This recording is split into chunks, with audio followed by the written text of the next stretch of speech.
si uno no hace el diagnóstico temprano y el tratamiento temprano, el niño, principalmente el niño menor de 5 años, puede, por favor, no me grabe, ¿sí? Por favor, no me gusta que me grabe porque ahí están las diapositivas y todo está en los libros, chicos, tienen que aprender a leer libros. Yo no me invento nada, todo lo he sacado de los libros, ¿ya? Entonces, ¿qué es la salmonela? Continúa siendo, o sea, salmonela, ¿no? Continúa siendo un problema de salud pública, porque el medio de contagio es a través de alimentos y agua contaminada. Por eso es un problema de salud pública. Es una enfermedad frecuente, especialmente en los niños menores de 5 años. Tiene una mortalidad importante, lo que les había dicho, siempre cuando no se haga el diagnóstico y el tratamiento precoz. ¿Por qué se transmite? Por alimentos y agua contaminada. Por si acaso, la salmonela puede llegar a vivir durante días en el agua contaminada y durante meses en los alimentos. Viven en animales de sangre fría y caliente. ¿Cuál es la forma de transmisión? Fecal-oral, ¿no? ¿Por dónde se elimina la salmonela? A través de las heces fecales. Entonces, si son alimentos y agua que se contaminan con heces fecales contaminadas, y esa es la forma de transmisión. Ahora, la salmonela entérica, este es el tema que nos toca. Se llama salmonela entérica, fiebre entérica o fiebre tifoidea. Es lo mismo, salmonela entérica, fiebre entérica o fiebre tifoidea. La salmonela entérica o la fiebre tifoidea, como ustedes la conocen, está producida principalmente por la serovariedad tifi. Un 90% está producida por la salmonela tifi. Y la salmonela tifi, es la única que nos da una enfermedad generalizada sistémica. Ya es por eso que les había dicho que esta salmonela tifi produce una bacteriemia y puede diseminarse a través de la sangre y afectar otros órganos, otros sistemas del organismo. ¿Ya? Entonces, ¿qué es lo que produce? Una enfermedad generalizada sistémica, un 90%. Ahora, también tenemos la otra variedad que sería la salmonela paratifi, ¿sí? Pero es mucho menos frecuente. Produce un cuadro similar, pero de menos gravedad que la salmonela tifi. La tifi es la única que nos produce este tipo de infección. En cambio, la paratifi nos produce una infección mucho menos grave. Ahora, ¿por dónde son ingeridas estas salmonela tifi? Por la vía oral. Ya les había mencionado alimentos y agua contaminada. Sobrevive. ¿Cuál es la característica de esa salmonela tifi? Sobrevive al pH ácido del estómago. ¿Han visto que el pH ácido del estómago también es un mecanismo de defensa para eliminar ciertas bacterias que son nocivas al organismo? Entonces, pero esta salmonela tifi sobrevive al pH bajo del estómago y además le hace el quite, evade todas las defensas del intestino delgado, puede llegar a confundirse compite con la microbiota comensal, ¿ya? O sea, imagínense todas las características que tiene esta salmonella tifi para llegar a producir la enfermedad sistémica. Es una bacteria gram negativa, anaerobio. La epidemiología. La mayor incidencia está en los niños menores de 5 años, ¿ya? Últimamente hay mayor resistencia a los antibióticos. Ustedes deben tener conocimiento que antes el antibiótico de elección para la fiebre tifoidea era el cloranfenicol, pero hoy en día ya hay mayor resistencia a estos antibióticos, el cloranfenicol, la ampicilina, la amoxicilina, el ácido nalidíxico, ¿ya? Pero hay otros antibióticos que sí todavía están respondiendo, como por ejemplo las cefalosporinas de tercera generación, como sería la cefotaxima, ceftriaxona, o las quinolonas como la ciprofloxacina. El contacto directo o indirecto con personas infectadas, ese es el modo de transmisión, contacto directo, ¿ya? Y la ingestión de alimentos contaminados. Imagínense esta persona infectada, va al baño y no se desinfecta las manos, eso es una forma de transmisión, está agarrando un alimento que otra persona sana está consumiendo, entonces esa es la forma de transmisión. Existen portadores crónicos, ¿ya? O sea, ¿qué es portadores crónicos? ¿Qué significa? Portadores asintomáticos, que pueden eliminar la salmonella tifi durante meses, incluso durante un año, y siguen contagiando, y la población más vulnerable obviamente son los menores de 5 años. Alimentos contaminados y agua, meses en los alimentos contaminados y días en el agua contaminada. La epidemiología. Ahora, ¿qué es lo que produce desde que ingresa pasa por la boca, por alimentos contaminados, ¿ya? Alimentos contaminados o agua contaminada, ingresa la Salmonella typhi. ¿Dónde va? Al sistema gastrointestinal. ¿Qué es lo que hace en el sistema gastrointestinal? Se une a las vellosidades intestinales, a las microvellosidades intestinales, se une ahí, ya especialmente tiene preferencia por las placas de Peyer a nivel del ilion terminal, atraviesa la mucosa de la pared intestinal porque la tiene que atravesar, porque si no solamente produciría una infección localizada a nivel gastrointestinal, pero produce una enfermedad generalizada, una enfermedad sistémica. Entonces, una vez que atraviesa la pared intestinal, se une a las células M y a través de estas va al sistema linfático, y del sistema linfático es arrojado a la sangre, ¿sí? Y acá en la sangre, ¿qué es lo que produce? Una bacteriemia primaria. Y esta bacteriemia primaria generalmente está relacionada con el periodo de incubación. El paciente está asintomático y el hemocultivo en este momento sería negativo. ¿Ya?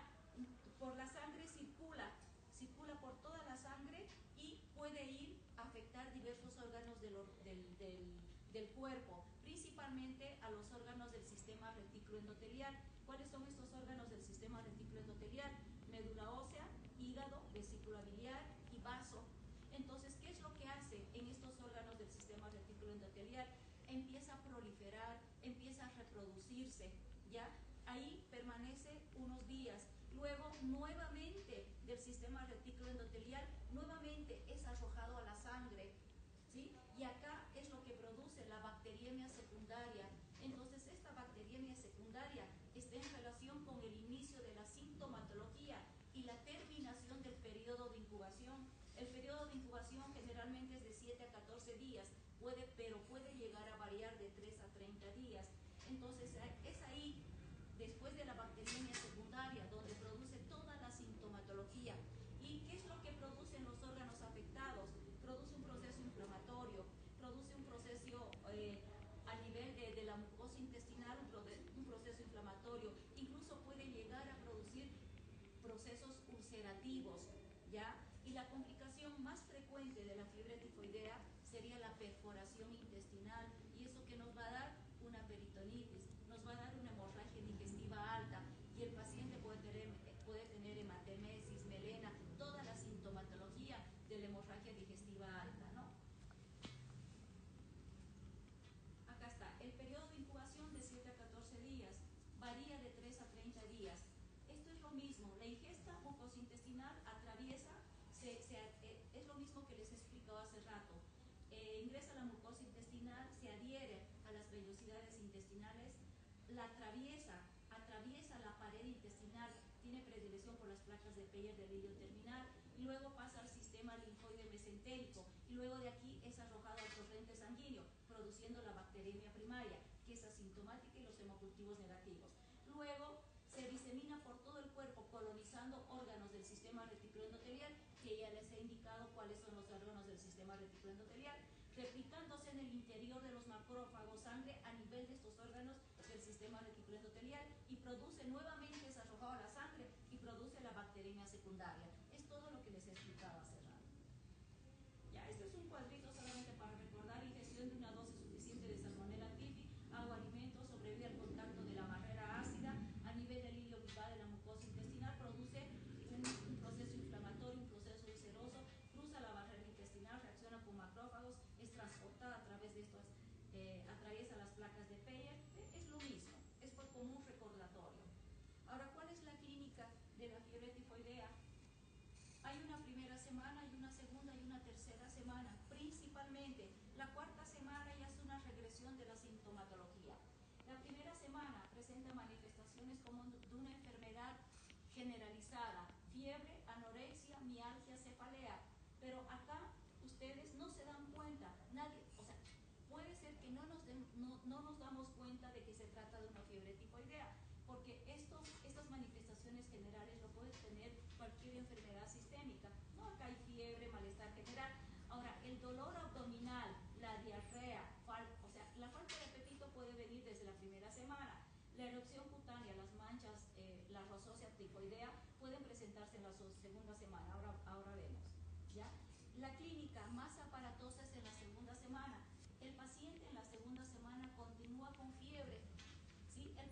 está mucho más comprometido, tiene fiebre alta, está más decaído, tiene compromiso del estado general, está tóxico, ¿ya? Tiene adenopatías, dolor abdominal, vómitos, hepatomegalia, esplenomegalia. Tenemos la roceola tifoidea, son unas manchas de tipo rosa de 1 a 4 milímetros que se encuentran en la parte inferior del tórax y del abdomen principalmente. Puede hacernos confundir con una clínica respiratoria, puede tener epistaxis, puede tener una bradicardia relativa, o sea, una bradicardia con una temperatura elevada, ¿no? Puede haber diarrea o puede haber constipación. Si se dan cuenta, acá es una clínica mucho más aparatosa. Ya acá ya tiene dolor abdominal, tiene vómitos, entonces acá ya vamos a pensar de que es un cuadro gastrointestinal. Pero cuando uno tiene un paciente con fiebre durante una semana, ya no tiene que empezar a estudiar. Y dentro del estudio de fiebre de origen desconocido está principalmente descartar una fiebre tifoidea. O sea, en la primera semana con solamente fiebre, todo el tiempo fiebre, ya tenemos que empezar a descartar incluso fiebre tifoidea. ¿Ya? Acá es lo mismo las manifestaciones clínicas, ¿no? Entre la tercera semana, obviamente el paciente sigue con fiebre, ¿sí? Hay mayor toxicidad, mayor anorexia, pérdida de peso, y acá hay un estado tifoideo. El paciente puede encontrarse con alteración del sistema nervioso central, puede estar irritable, estuporoso, somnoliento. Acá es donde en la tercera semana donde ya se producen las complicaciones. Y la mayor complicación que les había mencionado es la perforación intestinal, peritonitis y hemorragia gastrointestinal. Ahora, ¿cuáles son las complicaciones que se presentan? Bueno, acá en este cuadrito, ¿ve? Lengua saburral, bradicardia relativa, exantema, la roceola tifoidea que les he mencionado, hepatomegalia, esplenomegalia, a veces estupor, especialmente en la tercera semana, es lo mismo, es como un recordatorio esos cuadritos, ¿ya? Igual, es otro recordatorio, primera semana, segunda, tercera, la cuarta semana les había dicho que la temperatura corporal se va restableciendo, o sea que el paciente ya hay una regresión del cuadro, ¿no? ¿Cuáles son las complicaciones? Si ustedes ven, si ustedes ven todo esto, es todo con itis. La salmonella typhi nos puede producir complicaciones a todo nivel: endocarditis, pancreatitis, parotiditis, glomerulonefritis, neumonitis, otitis, o sea, todo con itis.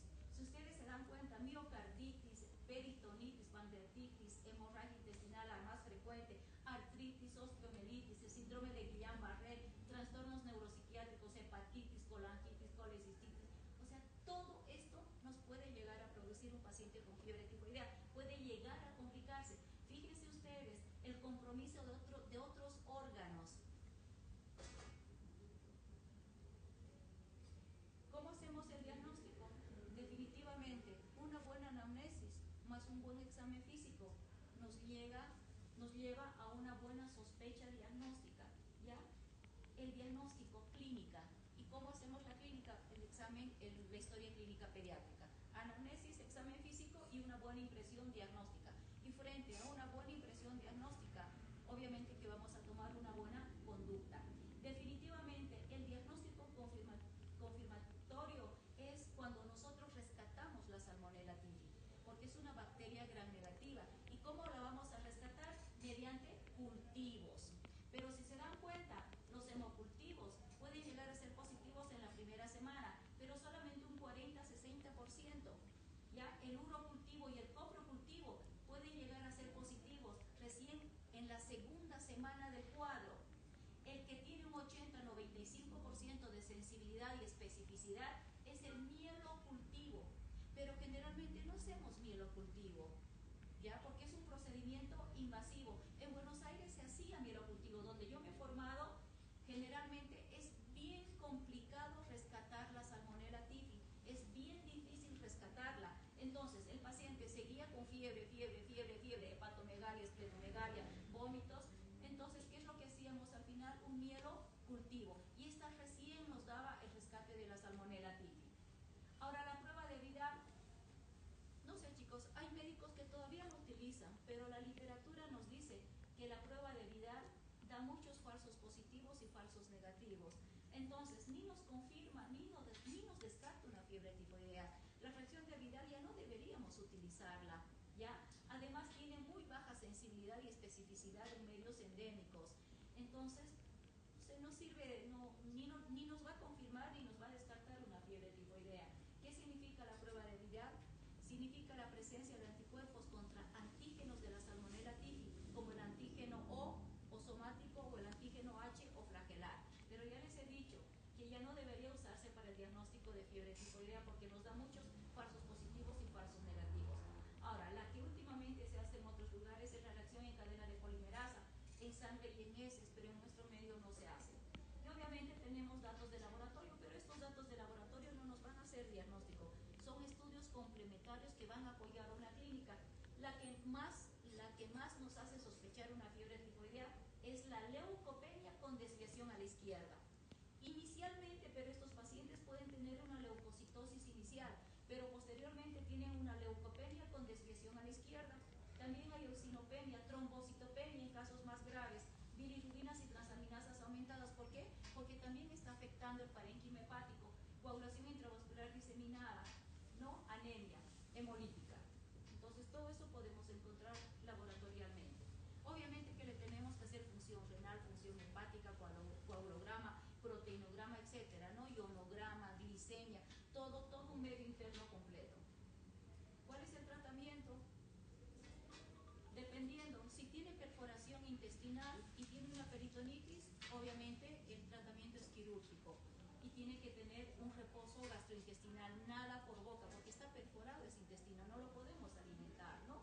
Ahora, si no tiene perforación intestinal, obviamente que tenemos que hacer una ecografía abdominal, tenemos que hacer una radiografía de abdomen también dentro de los exámenes complementarios, ¿no? Puede hacerse, dependiendo de la clínica, un reposo gastrointestinal en NPO.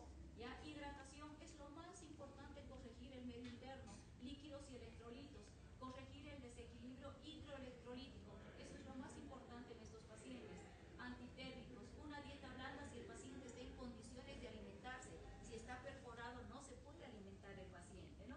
Y obviamente, si no se puede alimentar, está perforado, podemos utilizar alimentación parenteral. El tratamiento importante en la fiebre tifoidea definitivamente es el antibiótico. Cloranfenicol, que ya les había mencionado que últimamente ya hay resistencia al cloranfenicol. Las más utilizadas son las cefalosporinas de tercera generación, como la cefotaxima, la ceftriaxona o la ciprofloxacina. La dexametasona llega a utilizarse en casos graves, en casos de sepsis, coagulación intravascular diseminada, en casos de alteraciones del sistema nervioso central. El tiempo de tratamiento de una fiebre tifoidea generalmente es de 10 a 14 días. Hay literatura que dice de 7 a 10 días, ¿ya? Entonces, término medio, 10 días. Yo personalmente les doy tratamiento durante 14 días, pero no puedo tenerlo internado los 14 días. Si al séptimo día de tratamiento, al octavo, al noveno, el paciente ya está bien, yo le doy de alta, pero con antibiótico bioral. Si está recibiendo una cefalosporina de tercera generación, una cefotaxima por vía endovenosa, entonces yo lo mando a la casa con cefixime, que es una cefalosporina de tercera generación, pero por vía oral, ¿ya? Ahora, si hay una alteración del sistema nervioso central, el tratamiento son 28 días. Si hay una alteración a nivel una osteomelitis, el tratamiento es de 4 a 6 semanas, ¿no? Dependiendo de las complicaciones que tenga el paciente. El pronóstico, lo que les había dicho al inicio, va a depender de la rapidez del diagnóstico e inicio del tratamiento. Depende de la edad del niño, menor de 5 años tiene mayor riesgo de complicarse, y el serotipo de la salmonela causante. 2 a 4% recidiva, y hay portadores crónicos. Estos portadores crónicos no es tan frecuente en pediatría, es más frecuente en adultos, ¿ya? Pero puede existir también. Prevención. ¿Ya? La prevención es la vacuna contra la fiebre tifoidea, que lamentablemente no está en el país. Hay una vacuna intramuscular, especialmente en niños mayores de 2 años, y se puede poner esta vacuna cada 2 años, da una protección de un 70-80%, ¿ya? Ahora tenemos otra vacuna, perdón chicos, por ahí es urgente.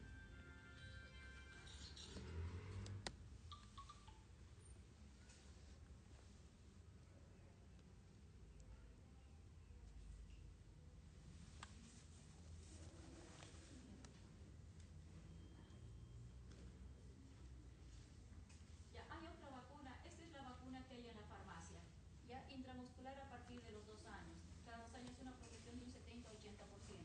Ahora, hay una vacuna por vía oral, ¿ya? Se pone 3 dosis en días alternos, pero no en menores de 6 años, se ponen mayores de 6 años. También tenemos en nuestro medio. Entonces, es una pena, ¿no? Porque la fiebre tifoidea es muy frecuente en nuestro medio, especialmente por la falta de higiene que se tiene. Entonces, como la transmisión es a través de alimentos y agua contaminada, sería importante, ¿no? Igual que la hepatitis A. La hepatitis A también tendría que estar dentro del país como la fiebre tifoidea, pero no está, ni la hepatitis A ni la fiebre tifoidea. No, esta, la salmonela no tifoidea no es el tema, ¿no? Ahí está, es un cuadrito. Está bien, pero por lo menos van a ver el cuadrito, chicas. Es un tema cortito y muy bonito, muy práctico.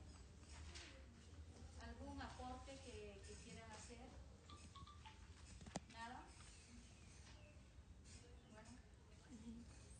Ya no tengo más temas, ¿no? Ya no, doctora. Por fin. Gracias, doctora. Me da flojera venir.